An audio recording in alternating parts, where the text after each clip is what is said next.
The Selfish Giant. Part 1. Winter. Every afternoon the children play in the giant's garden. It is a big, lovely garden with green grass. Beautiful flowers grow there. There are 12 peach trees with delicate pink blossoms. The birds sit on the trees and sing sweet songs. The children listen to the birds. How happy we are here. The children say, "The giant is away. He is visiting his friend the ogre." After 7 years the giant returns home. When he arrives he sees the children in his garden. They are playing. "What are you doing here?" he says in a loud voice. The children are very scared and run away. "This is my garden. My garden," says the giant. "Only I can play here." So the giant builds a high wall around the garden. Then he puts up a sign. No one must enter. He is a very selfish giant. Now the poor children have no place to play. They can't play on the road. There are big stones on the road and the children don't like them. After school, the children walk near the high wall. They talk about the beautiful garden inside. It is spring and there are little blossoms and little birds everywhere. But in the garden of the selfish giant it is still winter. The birds do not sing there because there are no children.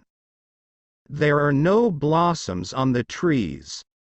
A beautiful flower puts its head out of the grass. It looks for the children. It sees the sign and goes back into the ground. It goes to sleep.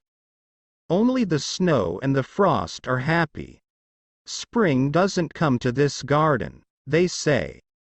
"We can live here all year." The snow covers the grass with her big white cloak. The frost paints the trees silver. The snow and the frost invite the north wind to stay with them. The north wind comes and blows all day in the garden. He has a big warm coat and a hat. "This is a wonderful place," says the north wind. "We must invite the hail." So the hail comes. He is dressed in gray. For 3 days he runs around the garden. Then he dances on the roof. There is a lot of hail. "Why doesn't the spring come?" asks the selfish giant. He sits at the window and looks at his cold, white garden. The spring never comes and the summer never comes. The autumn gives fruit to all gardens.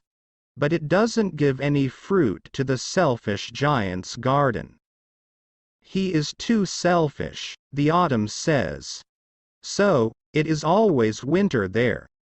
The north wind, the hail, the frost and the snow live in the selfish giant's garden. Part 2. Spring. One morning the giant hears some lovely music. "It must be the king's musicians," says the giant. A little bird is singing a lovely song. The hail stops dancing on the roof. The north wind stops blowing. There is a sweet perfume in the air. "I think spring is here at last," says the giant. He goes to the window and looks outside. What does he see? He sees something wonderful. There is a little hole in the wall. Now the children can enter the garden. There is a little child on every tree. The trees have beautiful blossoms. They are very happy to have the children. The birds are flying in the sky and singing. The flowers are laughing. There is happiness in the garden. But it is still winter in one corner of the garden. In that corner there is a little boy. He is very small and he can't climb the tree. He is walking around the tree and crying. The tree is covered with snow. The north wind is blowing. "Climb up, little boy," says the tree. But the boy is too small. When he sees the little boy, the giant's heart melts. "I am very selfish," he says. "Now I know why the spring does not come here. I must put that little boy on the tree.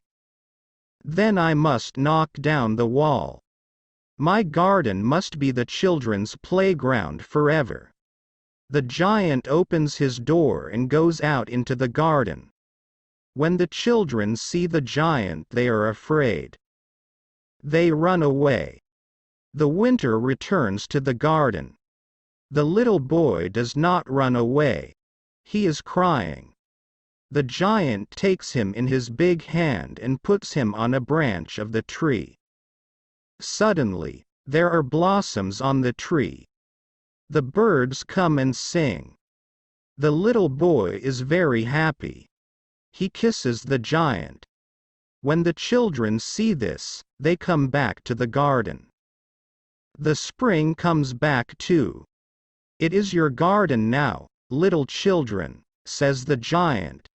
He takes a big axe and knocks down the wall. Part 3. White Blossoms.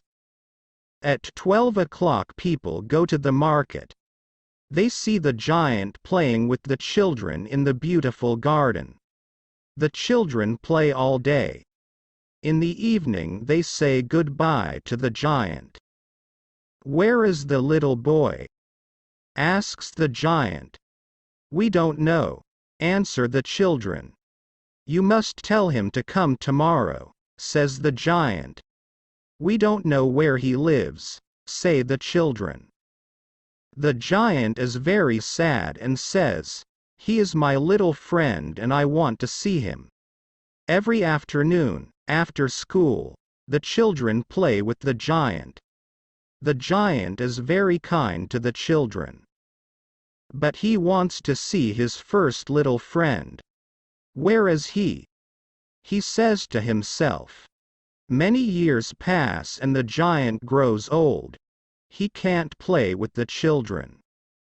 So he sits in an enormous armchair and watches the children play. He looks at his garden and says, "I have many beautiful flowers, but the children are the most beautiful flowers of all." One winter morning the giant looks out of his window. He does not hate the winter now. He knows that the spring is sleeping and that the flowers are resting. Suddenly, he sees something marvelous. He looks and looks. He is very surprised. In a corner of the garden there is a tree with lovely white blossoms. Its branches are golden and there is silver fruit on them. Under this tree there is a little boy. It is the giant's little friend. The giant runs to the garden. He is very happy. He runs across the green grass and goes to the child. When he is near the child he becomes angry. He says, "What are these wounds?" "There are the marks of 2 nails on the child's hands and feet." "What are these wounds?" says the giant. "These are the wounds of love," says the child. "Who are you?" asks the giant. The giant has a strange sensation. He kneels in front of the little child.